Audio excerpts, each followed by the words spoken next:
안녕하세요. 예수의 이름으로 문안 안 드립니다. 본 CD는 버지니아 애난델에 위치한 메시아 장로교회 방송 선교부에서 한세영 목사님의 설교 내용을 선교용으로 제작한 것입니다. 설교를 들으시고 예수 그리스도에 대해 알기를 원하시거나 예수를 믿고 신앙생활 하시기를 원하시는 분은 교회 전화 703-941-4447로 연락해 주시면 성심성의껏 도와드리겠습니다. 예수 만난 우리는 분명히 변화된 사람들인 줄로 믿습니다. 믿거나 말거나 그건 진리입니다. 우리가 예수 만났다면 우리 형편이 지금 어떻든지 간에 우리는 변화된 사람들입니다. 예수 믿고 천국 가신 우리 한청자 집사님, 정말 하나님께서 큰 은혜를 주셨습니다. 지난 금요일 2시 45분경에 남편분이 숨을 확 내쉬는 것을 보시고는 운명하셨다고 전화를 급히 하셔서 가셨더니 아직도 맥이 좀 살아계시더라고요. 그래서 저희들이 계속 기도하고 찬양했는데 다 예배 마치고 나니까 운명을 하셨습니다. 정말 얼마나 행복합니까? 저는 이분의 죽음을 바라보면서 이런 축복도 있구나. 예배 드리는 가운데 하나님 앞에 갔습니다. 그리고 이분이 암이 지금 몇 번째 이렇게 재발되신 건데, 그런데도 한 달 전까지만 해도 뭐 드시는 거 다 드셨어요. 그리고 또 다 다니실 때 다 다니시고 그랬는데 딱 한 달만 병원에 안 가시고 딱 한 달만 침대에 누우셨다가 그대로 편안히 돌아가셨습니다. 지지난 토요일에 저희가 신방을 갔을 때 보니까 찬양을 부르기 시작하니까 이분이 바닥에 내려오시겠다는 거예요. 그래서 소파로 앉혀드렸는데 소파에 비계 다 대고서 저희 갔던 분들하고 같이 찬양을 열심히 막 힘있게 불렀어요. 그때는 정말로 이분이 너무 힘들어 하시니까 전투적으로 불렀어요. 근데 한 30분 정도 예배를 드리고 찬양을 하고 나니까는 마음이 평안해지셨는데, 나중에 듣고 보니까 그날 아침부터 굉장히 힘들어하고 스트럭을 했다는 것입니다. 막 소리 지르고 몸부림치고 막 그랬다는 거예요. 근데 그 이후로 예배드리고 난 다음부터 평안해서 일주일 동안은 계시다가 하나님 앞에 갔습니다. 평안 가운데 저는 이것을 보면서 하나님께서 그때의 이 집사님의 어떤 영적 전쟁을 치르게 하시는 건 아니었나, 그런 생각을 해봤습니다. 그러나 승리했습니다. 여러분, 예수 이름이면 승리할 수 있는 줄로 믿습니다. 예수 이름이면 사탄 마귀도 물러갈 수 있는 줄로 믿습니다. 결론은 승리입니다. 승리예요. 어쨌든지 간에 하나님, 우리 한 집사님이 끝까지 믿음으로 선한 싸움 다 싸우고 승리하고 주님 앞에 담대하게 가게 하여 주시옵소서.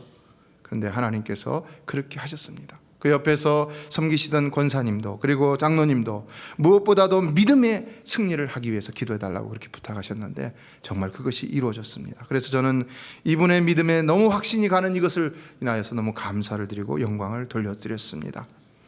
저도 지난 주간에 갑자기 우리 장로님들께서 어떻게 하셨는지 부모님께 좀 다녀오라고 그랬는데 한국이 아니라 LA 오셨으니까 한국에 못 가니까 LA 잠깐 이번 주에 한국으로 돌아가셨는데 다녀오라고 그래서 잠깐 갔다 왔는데 왔는데 귀가 안 들리는 거예요, 이쪽이요. 그리고 엔진 소리가 제트 엔진 소리가 나요. 비행기 탔을 때 그 제트 엔진 소리가 계속 나는 거예요. 그래요, 어떡합니까? 그래서 뭐 손으로 이렇게 치료하는 사람이 있다고 그래서 가봤더니 안 돼요. 하룻밤 자고 일어났는데 안 돼요. 그 다음날 제가 또 한의사한테 갔더니 그분은 내과까지 전공한 한의사인데 이 안을 다 보시더니 이쪽 귀가 좁아지고 캐비티가 좁아지고 그리고 이 밑에가 이렇게 부어오르고 안에가 물이 찼다는 거예요. 그래서 얼마나 갑니까? 그랬더니 오래 간대요. 일주일이면 됩니까? 아니요, 일주일이면 빠른 겁니다. 그래요. 어떡합니까? 금요일날 사실은 기도회를 인도하는데 너무 힘들더라고요. 근데 말을 전화도 이렇게 금요일날 설교를 했는데 설교를 해도 설교하는 것 같지가 않아요. 말을 못 하겠는 거예요. 어떤 딜레마까지 오냐면은 하나님께서 이제 사역을 내려놓으라고 하시는 건가, 이런 딜레마까지 오더라고요. 말씀을 못 전하니까요. 그런데 금요일날 기도하고 머리도 너무 힘들고 그랬는데 토요일날 아침에 딱 강대상에 섰는데 이게 다 들리는 거예요. 할렐루야. 소리가 다 사라져 버렸어요. 저는 기적이라고 믿습니다. 하나님의 기도의 응답이라고 믿습니다. 여러분, 하나님은 분명히 응답하시는 줄로 믿습니다. 기도하시라는 것입니다. 포기하지 말고 기도하라는 것입니다. 어떤 일이 있다. 이 마이크가 왜 자꾸 말썽을 피우는지 모르겠어요. 기도해야 됩니다. 기도는 포기해서는 아니 될 줄로 믿습니다. 하나님은 반드시 응답합니다. 네, 반드시 응답합니다. 우리 온 교인이 함께 기도하는 우리 이민순 권사님의 손주도 지금 지난주에 오셔서 사진을 보여주시는데 튜브도 다 빼버리고 모든 거 다 빼버리고 아주 건강한 모습으로 이렇게 나타나신 걸 봤죠. 우리가 정말 하나님께 감사를 드렸습니다. 정말 우리는 하나님의 살아계심을 항상 이렇게 보면서도 믿지 못하고 기도를 포기할 때가 있는데 그래서는 안 된다는 것입니다. 오늘 이 시간도 여러분이 기도하면은 하나님이 여러분의 문제도 해결해 주실 줄로 믿습니다. 병도 고쳐 주실 줄로 믿습니다. 너는 내게 부르짖으라 내가 내게 응답하겠고 내가 알지 못하는 크고 비밀한 일을 내게 보이리라. 이것은 누구도 아닌 바로 우리 하나님 아버지의 음성이었습니다. 하나님은 문제 앞에선 우리에게 부르짖으라는 거예요. 그러면 응답하시겠고 또 응답하실 때 그냥 응답하시는 것이 아니라 우리가 알지 못하는 크고 비밀한 일을 우리에게 보여주신다는 것입니다. 무슨 말입니까? 우리 삶에 닥치는 고난은 하나님의 또 다른 더 크신 뜻과 계획이 있기 때문에 주시는 것이라는 말인 것이죠. 그런데 우리가 기도하지 못함으로 응답도 받지 못하고 또 그 뜻과 계획이 무엇인지도 깨닫지 못한다면 어떻게 되겠습니까? 어떻게 되겠습니까? 우리가 손해죠. 이에 저는 오늘 설교 제목을 도전, 응전, 그리고 비전이라는 제목으로 정했습니다. 영국이 나온 세계적인 역사가 아놀드 조셉 토인비는 이렇게 말했습니다. 문명의 성장은 계속되는 도전에 대한 성공적 응전으로 이루어지며 이러한 성공적 응전은 개인과 역사의 발전의 원동력이 된다. 저는 이에 우리에게 오는 도전을 우리가 잘 성공적으로 응전해 나간다면 우리는 충분히 아름다운 비전들을 이뤄 나갈 수 있다라는 생각을 하며 이 말씀을 전해드립니다. 성도 여러분, 오늘 우리가 발전하고 교회가 발전하고 그래서 우리의 비전을 이루고 하나님의 비전을 이루어 드리려 한다면 이와 같이 때마다 순간마다 우리에게 주어지는 도전에 대해서 우리도 역시 성공적으로 응전할 수 있어야 할 줄로 믿습니다. 어떻게 하면 성공적으로 응전할 수 있습니까? 믿는 자는 하나님이 주시는 도전이라는 생각을 가지고 항상 기도와 말씀 가운데 응전하는 자가 될 수 있어야 하는 것입니다. 도전이 주어지는데 도무지 움직이지 않는 사람이 있죠. 또 도전이 주어지는데 도전의 싹을 싹 잘라버리는 사람도 있죠. 그렇게 되면 어떻게 됩니까? 거기에는 전혀 발전이 없는 것입니다. 도전은 하나님이 주시는 것입니다. 역사를 이끄는 도전은 역사를 이끄시는 하나님이 주시는 것입니다. 사람을 통하여 혹은 환경을 통하여 오기도 하지만 또 어떤 사건을 통하여 오기도 하지만 그러나 그 뒤에는 하나님이 역사하고 계시다는 것입니다. 이에 우리는 하나님 앞에서 우리가 어떻게 응전하느냐에 따라서 우리의 삶이 달라질 수 있음을 분명히 깨달을 수 있어야 한다는 것입니다. 인생은 언제나 도전에 직면합니다. 어린아기는 항상 배고픔이라는 도전에 직면해 있고 아기 어머니들은 그들에게 젖을 먹여야 하는 도전에 직면해 있습니다. 그런데 어린아기가 그 배고픔의 도전을 어떻게 해야 성경적으로 응전할 수 있다 할 수 있겠습니까? 그냥 응아 하고 많이 울어버리면 되죠. 그리고 엄마가 뭐 입을 삐죽삐죽 내물면 되죠.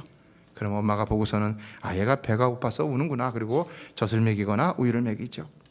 이와 같이 학생들은 날마다 그들 앞에 직면한 학업의 도전에 열심히 공부하는 성공적인 응전으로 그 도전을 감당해 나갈 때 놀라운 비전을 이루어갈 수 있게 되는 것을 볼 수 있고, 또한 여러분과 같이 돈을 벌어야 하는 도전에 직면한 어른들은 열심히 일을 하여 돈을 버는 성공적인 응전으로 그 도전을 감당해 나갈 때 그 또한 놀라운 비전을 이루는 긍정적이고 성공적인 역사를 써나가게 되는 것을 알 수 있습니다. 이와 같이 성도의 신앙생활도 날마다 직면하는 영적 도전에 대해 얼마나 성공적으로 응전할 수 있느냐에 따라서 그 신앙생활이 성장하기도 하고 혹은 정체되기도 하고 혹은 내려가기도 하는 것을 볼 수가 있습니다. 여러분, 우리는 항상 영적 도전에 직면해 있다는 사실을 기억하십시오. 오늘도 교회 나올 때 교회를 못 나오게 하는 사단의 역사가 있습니다. 우리를 도전합니다. 너 교회 가서 뭐 할래? 뭐 할래? 너 몸이 피곤하잖아. 너 해야 할 일들이 있잖아. 자꾸 도전합니다. 이럴 때 우리가 그 도전을 그냥 받아들이고서는 그래, 거기에 순복해버린다면 우리가 어떻게 되겠습니까? 거기서는 예수 이름으로 사단아 물러가라! 외칠 수 있는 믿음의 용기가 필요한 줄로 믿습니다. 그래야 우리 신앙이 성장하고 우리의 소망이 더욱더 커져갈 수가 있는 것이죠.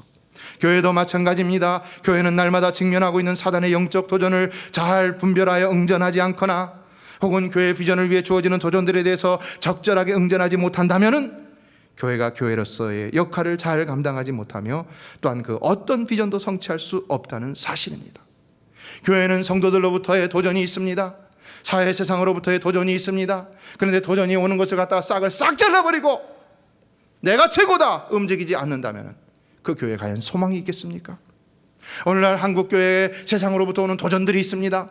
그런데 그것을 그냥 악한 마귀 세력이라고만 그렇게 생각을 하고 교회 개혁은 전혀 하지 않는다면 그 교회가 소망이 있다고 할 수가 있겠습니까? 아니라는 것이죠. 하나님은 때로는 어린아이를 통하여 우리에게 도전을 주시기도 하시고 때로는 어른들을 노인분들을 통하여서 도전을 주시기도 하시고 때로는 길거리 지나가는 어떤 한 사람의 말을 통하여 도전을 주시기도 하시고 때로는 경제적인 상황, 때로는 집회를 통하여 때로는 이 강단의 말씀을 통하여 우리에게 도전을 주시기도 하십니다. 우리는 중요한 것은 그 모든 것들 가운데 과연 하나님이 우리의 비전을 위해서 주시는 도전이 무엇인지를 잘 분별하여 성공적으로 응전하는 일이라는 것입니다. 성도 여러분, 성도의 교회 생활은 언제나 행복하고 기쁘고 즐겁고 소망이 넘쳐나야 할 줄로 믿습니다. 교회 오면 기뻐야죠. 소망이 넘쳐나야죠. 저는 이번 집회를 통해서 너무나 확실히 깨달았습니다. 어떻게 해야 그렇게 될 수 있는가? 그건 다른 데 없다는 것입니다. 비전이 있어야 한다는 것입니다. 어떻게 해야 교회가 부흥될 수 있는가? 비전이 있어야 한다는 것입니다. 보세요. 우리가 노인분들에 대한 비전을 가지고 평생교육원을 시작했을 때 우리 교회 노인분들의 부흥이 일어났던 것을 볼 수 있습니다. 우리가 여름학교, 한국학교 어린아이들에 대한 비전을 가지고 그것을 행했을 적에 주일학교 학생들의 부흥이 일어났던 것을 볼 수가 있습니다. 이에 비전이 있는 교회와 비전이 없는 교회와는 그 성도들의 신앙생활의 만족도가 너무나도 다른 것을 볼 수가 있고요. 오늘날 미국이 영적 침체기라고 하지만은 그러나 그런 가운데서도 부흥하는 미국 교회들의 특징을 본다면은 그들에게는 다 놀라운 비전들이 남다른 것을 볼 수가 있다는 것입니다. 교회가 때마다 닥쳐오는 일들을 처리하게만 급급한 것과 분명하고도 구체적인 비전들을 가지고 그것에 따른 도전들에 대해서 최선을 다해서 응전하면서 그 비전들을 이뤄나가는 것과 여러분 그렇지 않은 것과 어느 것이 더 소망이 있다고 생각하십니까? 이에 저는 오늘 분명한 비전을 가지고 도전을 즐기며 놀라운 응전으로 위대한 꿈을 이루어갔던 이스라엘의 위대한 지도자 모세에 대해 오늘 본문을 통해 잠깐 생각하며 은혜를 나누고자 합니다.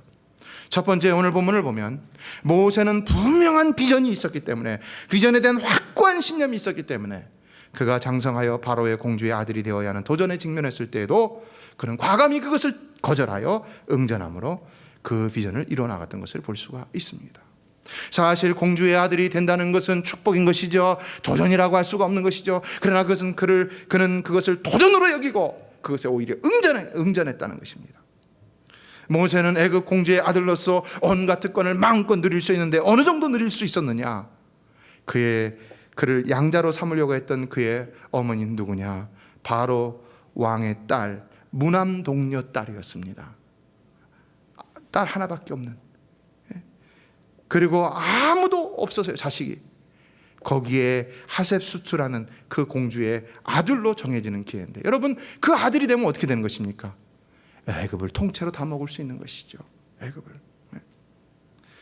이 말은 그가 장차 애굽 왕실의 모든 권리를 상속할 자가 된다는 것을 의미하는 것이었습니다. 그런데 유대 역사가 요세푸스에 의하면 공주가 자신의 부왕인 바로에게 어린 모세를 데리고 가고 양자를 삼을 것을 간청했을 때 바로가 아주 흡족하게 여기면서 공주를 기쁘게 하려고는 자기의 왕관을 벗어갖고는 모세에게 그 어린 모세에게 씌워줬는데 그때 어린 모세가 어떻게 했느냐? 바로가 씌워준 그 왕관을 갖다가 집어갖고 땅에다 던져버리고는 막 발로 밟아버렸다는 것입니다. 왜 그랬을까요? 이 아이가 너무 어려서 아직도 무엇이 귀하고 무엇이 귀하지 않은지를 몰라서 그런 것일까요? 아닌 것이죠. 그에게는 바로 그가 어릴 때부터 그의 유모로 그를 키워준 그의 친어머니 요게벳으로부터 교육을 받은 하나님 나라에 대한 비전이 분명히 있었기 때문이라는 것입니다. 여호와 하나님 나라에 대한 비전이 그에게는 분명히 있었다는 것입니다. 대간절 얼마나 그 비전이 분명했길래 도대체 그 어린 모세가 이와 같이 애굽의 최고가 되는 왕관까지도 벗어서 밟아버릴 수 있었는가? 실로 그는 어렸을 때부터 아주 분명한 비전 가운데 있었음을 볼 수가 있는 것입니다. 그러므로 그는 어떤 유혹과 시험이 온다 할지라도 절대로 흔들리지 않았다는 것입니다. 성도 여러분, 우리에게도 이와 같은 확고하고도 분명한 비전이 필요합니다. 이것이 없으니까 삶이 일관성이 없고요, 자꾸 삶의 유혹이 올 때 흔들려 버리는 것입니다. 이건가 이건가 이건가, 누가 뭐 좀 준다고 그러면 일로 쏠렸다가 또 이쪽으로 쏠렸다가. 우리가 선거를 하는 것도 마찬가지입니다. 이 나라가 하나님 나라에 대한 비전을 가지고 있다면 우리가 무엇에 대해 어떤 것에 대해 선거해야 되는지 분명히 분별할 줄 알아야 되는 것이죠. 과연 하나님이 원하시는 뜻은 무엇인가? 나를 통하여, 우리를 통하여, 이 재단을 통하여서 원하시는 것은 무엇인가? 그러나 분명한 한 가지는, 비전은 하나님이 주시는 것이요, 그것은 누구도 바꿀 수 없는 것인데 그 궁극적인 비전은 바로 하나님 나라라는 사실입니다. 하나님 나라. 사랑하는 성도 여러분, 하나님은 실로 저와 여러분 이 메시아 재단을 통하여서 온 세계가 하나님 나라를 경험함으로 정말로 기뻐하고 즐거워하기를 원하시고 계시는 줄로 믿습니다. 우리를 통하여 예수 그리스도를 믿고 하나님의 통치 가운데 성령으로 말미암아 의와 평강과 희락이 넘치는 기쁘고 영원한 나라를 체험하기를 원하는 것이 바로 하나님의 뜻인 줄로 믿습니다. 그 뜻을 위해서 우리를 세워주셨습니다. 그냥 우리 혼자 잘 먹고 잘 살기 위해서 우리를 구원받은 자로 불러주신 것이 아니라는 것입니다. 하나님 우리를 불러주신 이유는 더 큰 뜻이 있다는 것입니다. 예, 우리는 학생이면 공부를 하고, 공부를 하든 직업인으로 돈을 벌든 성공을 위해 무엇을 하든 항상 우리의 목적은 이와 같이 먼저 하나님 나라와 하나님의 의가 되어야 한다는 것입니다. 이것이 바로 변할 수 없고 바뀔 수 없는 하나님 우리에게 주신 비전입니다. 그렇다면 우리는 이 비전을 위해 오늘 이 아난데일에서 코리안 아메리칸으로서 무엇을 해야 하는가? 아니면 우리 가운데 계신 미국 분들이 계시는데 이분들은 이 코리안 아메리칸 철치 안에서 신앙생활하는 분들로서 무엇을 해야 하는가? 어떤 사람은 음악적인 달란트를 가진 자로서, 어떤 사람은 봉사의 달란트, 어떤 사람은 예술적 달란트, 어떤 사람은 기도의 달란트, 어떤 사람은 물질의 달란트, 어떤 사람은 섬김의 달란트, 어떤 사람은 가르침의 달란트, 어떤 사람들은 음식의 달란트, 어떤 사람들은 어떤 달란트, 여러 가지 달란트가 각자 하나님이 주신 은사들이 있는데 그것을 가지고 과연 나는 무엇을 해야 되는가? 과연 무엇을 해야 되는가? 중요한 것은 나로 인하여 그들이 예수 그리스도를 경험하고 하나님 나라의 놀라운 기쁨 가운데로 들어가게 만드는 일이라는 것입니다. 믿습니까? 믿습니까? 이와 같은 소망이 우리한테 있어야 하는 것입니다.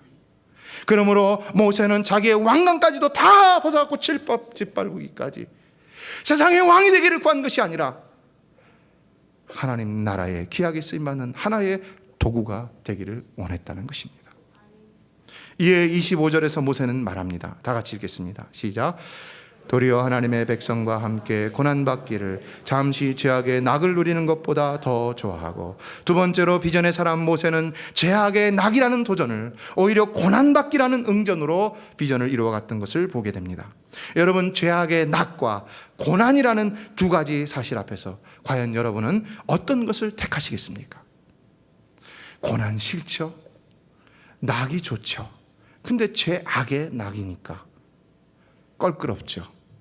그래도 낙이 좋죠. 우리의 입술은 이렇게 고백하지 않지만 그의 인간적인 본능은 글로 끌려갈 때가 너무나도 많이 있죠. 대부분의 사람들은 고난보다는 죄악의 낙을 택하기가 십상입니다. 사실 어찌 보면은 여기 죄악의 낙이라는 것은 단순한 세상의 부귀영화일 수도 있습니다. 특히 모세가 그 엄청난 애굽의 황실에서 누릴 모든 부귀영화입니다. 그러나 여러분 어떻습니까?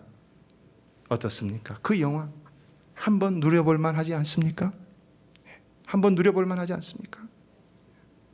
한번 개인용 제트 전용 비행기도 한번 타볼 만하고, 한번 롤스로이스도 한번 타볼 만하고, 램보기니도 한번 타볼 만하고, 저 맥클린에서 가장 큰 저택에서 수많은 사람들을 고용해서 떵떵거리며 한번 살아볼 만하고, 그렇죠. 그렇잖아요. 그러나 성경 저자는 이것을 무엇으로 표현하고 있는가? 오히려 그것을 죄악의 낙이라고 표현하고 있다는 것입니다. 실망스럽습니까? 왜 그럴까요? 이것은 단순히 이방나라 애굽 왕실에서의 삶이 하나님 앞에 제약된 것이기 때문이기도 하지만, 그러나 이것은 자기 동족이 학대받는 상황에서 모세 혼자 영화를 누리는 것이 악한 모습이기 때문이기도 하였다는 것입니다. 이 말은 뭡니까? 비전의 사람들은 모든 포커스를 자신에게 맞추는 것이 아니라 백성들에게 맞추고 하나님 나라에 맞춘다는 것입니다. 다른 사람들에게 맞춘다는 것입니다. 나를 위해 사는 인생이 아니라 하나님을 위해 사는 인생이고 하나님의 백성들을 위해 사는 인생이라는 것입니다. 당시 애굽 왕실의 문화는 향락 문화였습니다. 그런데 자기 백성의 가난과 시련을 외면하고 왕실에서 이러한 향락에 빠져 즐기는 부귀영화는 축복이 아니라 바로 죄의 낙일 뿐이었다는 것입니다. 그러므로 모세는 과감히 그것을 포기하고 오히려 고난받기를 자청했던 것입니다. 성도 여러분, 분명히 또다시 말씀드리지만은 우리는 축복을 위해서 사는 자가 아니라 비전을 위해서 꿈을 꾸는 자가 되어야 할 줄로 믿습니다. 축복이 아니라 비전이라는 것입니다. 생각을 바꿀 필요가 있다는 것입니다. 한국교회 기복신앙은 축복을 위해 살게 만들고 있습니다. 그러나 성경은 비전을 위해 살라고 말하고 있다는 것입니다. 비전을 위해 살아야 되는 것입니다.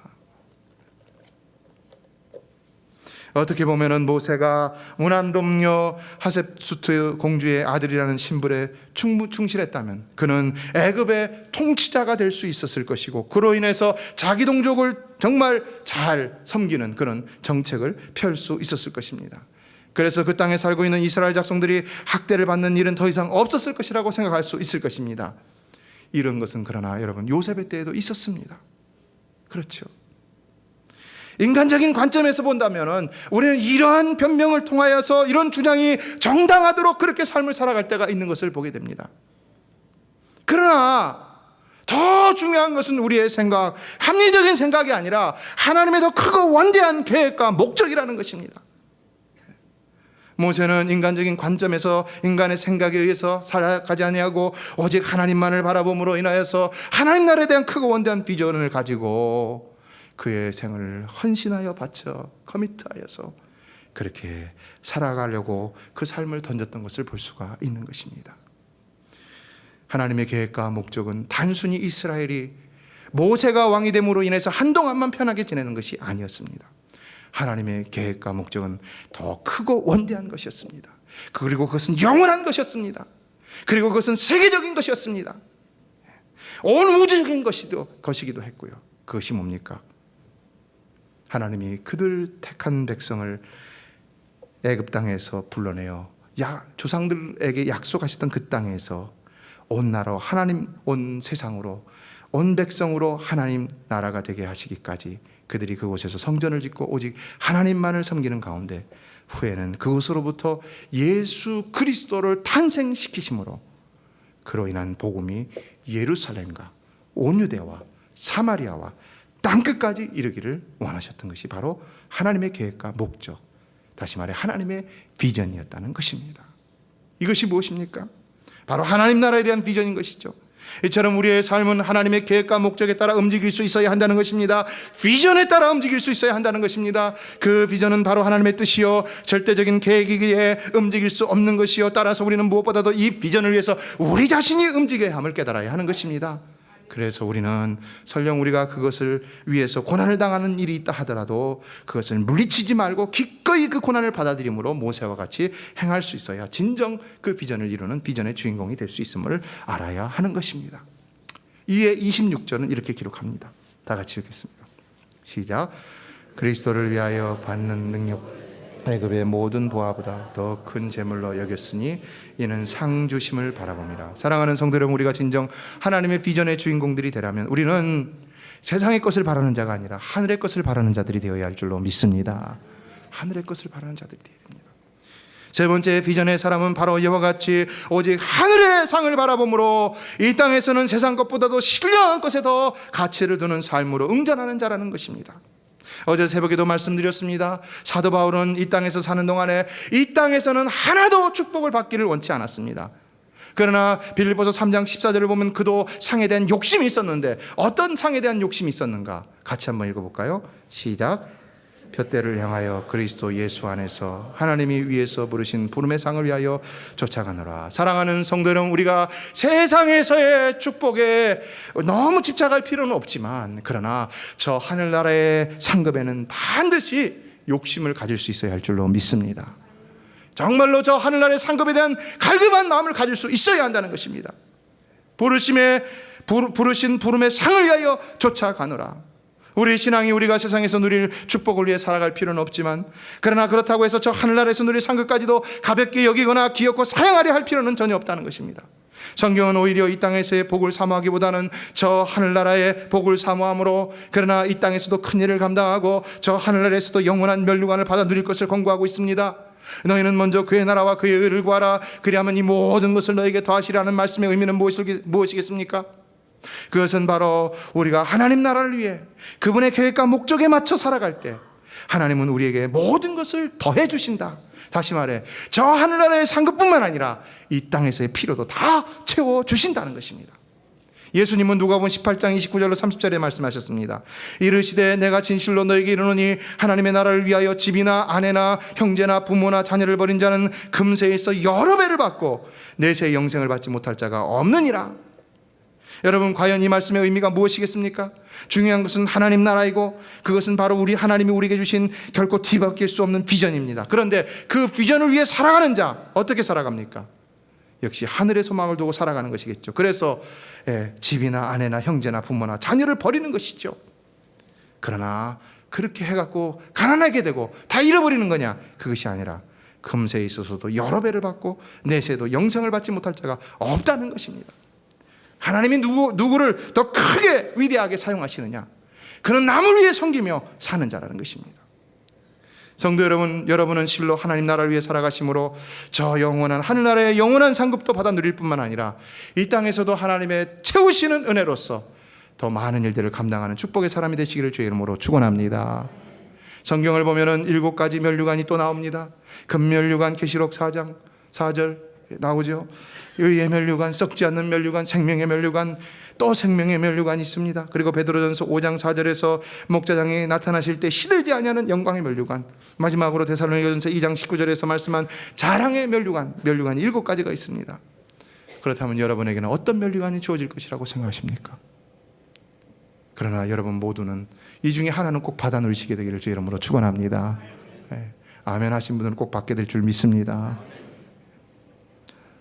오늘날 성도들이 세상에서도 복 받는데 관심이 없고 하늘나라에서도 상급 받는데 관심이 없는 사람들이 있는데, 사랑하는 성도 여러분, 우리가 이 땅의 축복을 위해서는 살지 않더라도 저 하늘나라의 영원한 상급을 위해서는 열심히 충성해야 되지 않겠습니까? 바로 거기서 우리 신앙생활의 질이 달라지는 것을 볼 수 있습니다. 영적 삶의 질이 달라지는 것입니다. 그래서 하나님 나라의 상급을 위해서 사는 사람과 그렇지 못한 사람은 신앙의 정도가 다를 수밖에 없음을 볼 수가 있다는 것입니다. 하늘을 위해 반드시 살아야 하는 이유 가운데 하나는 또 이것입니다.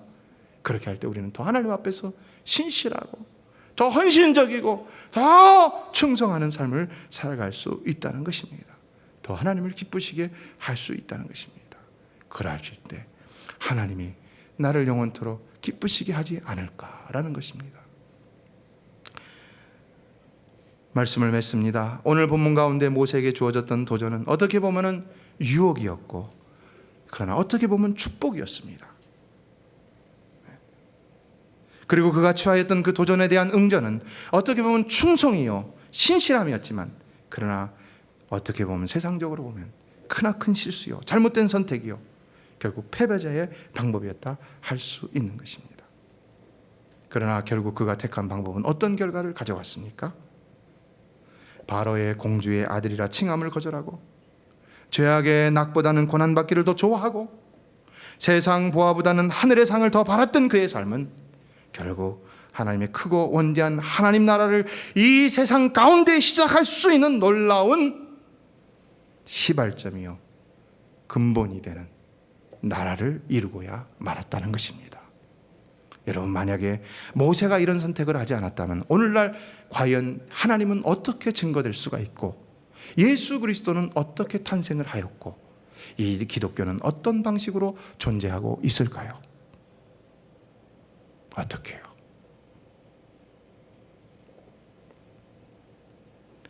하나님은 여러분에게 무엇을 원하시는 것이 있습니다. 그런데 여러분이 합당하게 응전하지 못한다면 과연 하나님이 뜻하신 바가 이루어질 수 있을까요? 물론 하나님은 다른 사람을 통해서 역사하실 수도 있겠죠.